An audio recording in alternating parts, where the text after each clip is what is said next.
All countries in the world are drowning in debt. The United States debt is now over nearly $38 trillion, dollars, and this is the highest level in its history. The European Union is close to 14 trillion, dollars, and Japan's debt is around $9 trillion. Dollars. It's hard to believe, but even resource-rich countries like Saudi Arabia are in debt. Even Germany and China, countries that export goods to the whole world. And right here, one question comes to mind. If every country is in debt, then who is the creditor? Who is actually receiving this money? In this video, we will search for the answer to that question. On this channel, history, power, and money are connected, and nothing is as simple as it looks. Because debt is not just a burden that someone carries, it is actually one of the main building blocks of the modern world.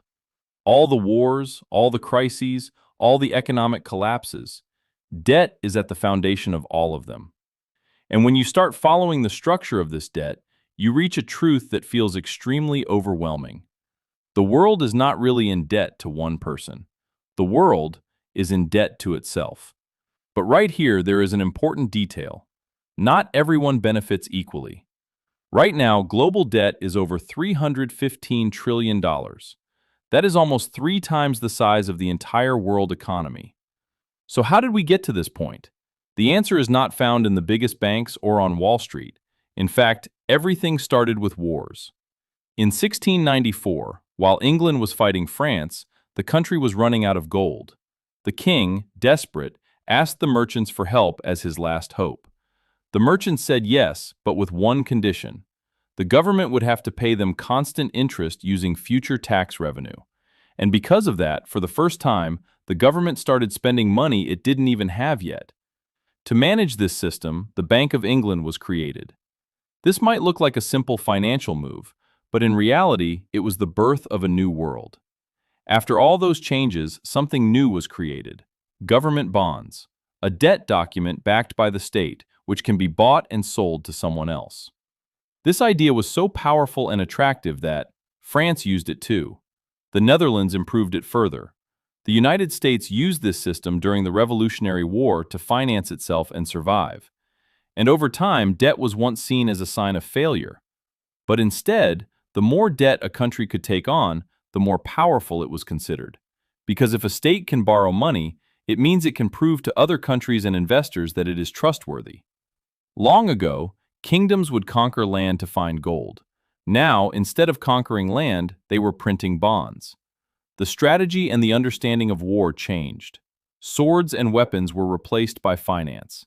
Instead of maps, balance sheets started speaking. And now, debt has become the world's biggest export. The United States has $38 trillion of debt. Japan has $9 trillion. And the world borrows about $1 trillion more every 100 days. But the question is still the same. Who is the creditor of all this debt? Let's take a look at the United States. Almost 50% of the $38 trillion debt is public debt, meaning debt owed to investors.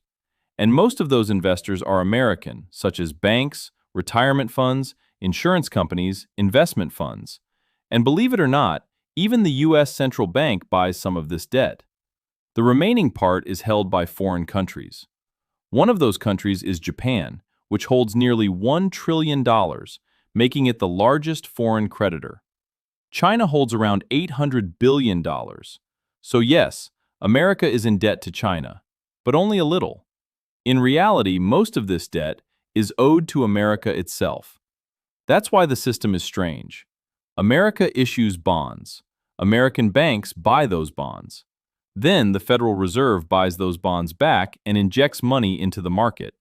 After that, the public pays taxes, and the interest from those taxes goes back into the funds. This continues as an endless cycle. It's like all people, institutions, everything you can think of is in debt to each other. But in reality, everyone is just spinning around the same table. And this is not only unique to the United States.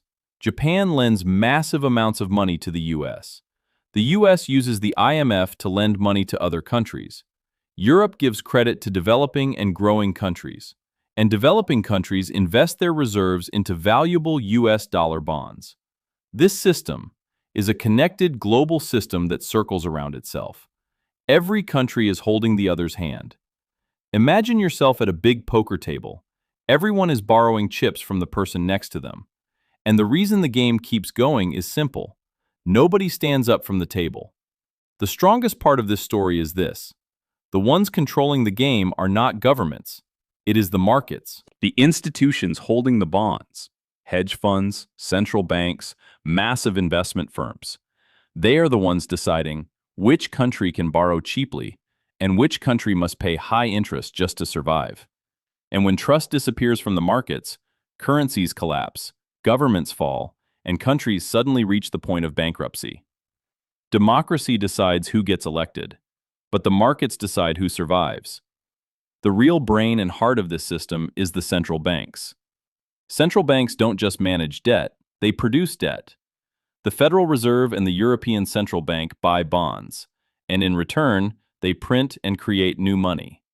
So the money in the world is simply another form of debt, meaning without debt, money cannot exist. This system has survived for years for only one reason: trust. People believe governments will always pay the interest. But the question is, what happens when trust disappears? We have actually seen it. In 2010, Greece experienced this. The debt crisis became impossible to pay. Interest rates exploded, and panic took over. The IMF and the European Central Bank decided to help, but in exchange they imposed heavy conditions. Taxes increased, spending disappeared. Unemployment reached the highest levels. This wasn't really a rescue, it was making the country suffer. Argentina experienced similar events, and in Sri Lanka, the crisis caused fuel shortages and the collapse of the government. When the system collapses, the creditors come knocking on the door. The IMF, credit rating agencies, the biggest bondholders. But the most interesting part is this. A country collapses, but to rise again, the same game starts over. New debt covers the old debt. Old debt gets restructured so it can be paid. The system resets and continues. Because in the modern world, debt is not meant to be paid back. It exists to keep going. Governments do not expect debt to be fully paid. The real plan is to cover old debt with new debt and keep the system running. This is not a conspiracy or an attempt to destroy governments. This is official policy. Normally, when people take a loan from a bank, the bank expects it to be paid off. But for governments, it doesn't work like that. Governments treat debt like a subscription. It gets renewed every year, and interest is the price of keeping the system alive. And the truth we must face is this. America has never paid off $38 trillion and never will. Japan will keep rolling over its debt for decades and will probably survive for a long time. Because creditors do not want the debt to end. Why don't they want that? Because government bonds are seen as the safest financial promise in the world. Banks use them as collateral. Retirement funds trust them. Central banks treat bonds not like paper but like money.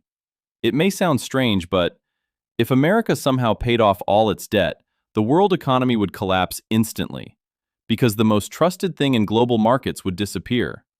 That's why governments don't love people who pay off debt. They love those who keep borrowing. More debt means more trust and more continuity. That's why when politicians say they will eliminate debt, people don't believe it.